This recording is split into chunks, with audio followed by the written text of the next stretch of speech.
Hello and welcome back for another rapid retro review. So today we're taking a look at the Pandemonium for the PlayStation. The story really short. It's actually kind of funny with some nice cutscenes. But Nikki is a carny who is bored of being an acrobat in a carnival, and the jester Fargus is just being a jester. So they decide to play around with magic and unleash a big green monster on the world, and now we have to stop that monster. Now, the gameplay, the interesting part of this game. Pandemonium was the first time that I experienced the whole 2.5D, and I found it absolutely fascinating. Fargus and Nikki plays very different. Fargus is a better offensive player, and Nikki is more agile. She can double jump, whereas Fargus has this spin attack that can make dealing with enemies a bit easier.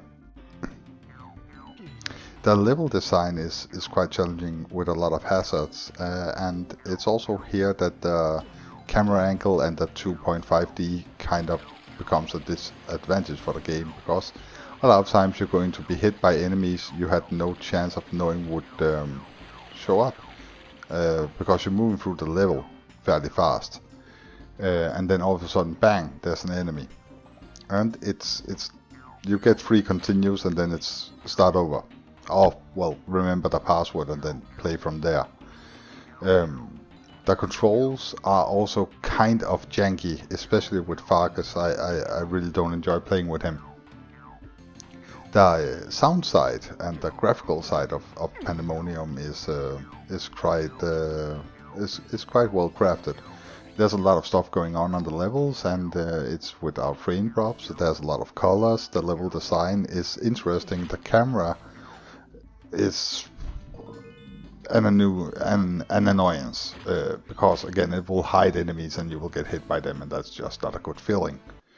But the overall gameplay is fun. You just have to kind of bear with the kind of janky controls at some points. It may also just be me being a bit spoiled playing modern games, I don't know. But it is kind of hard to figure out when to time your double jump and where you will land specifically. There's not a lot of hand holding, and that can be a good challenge.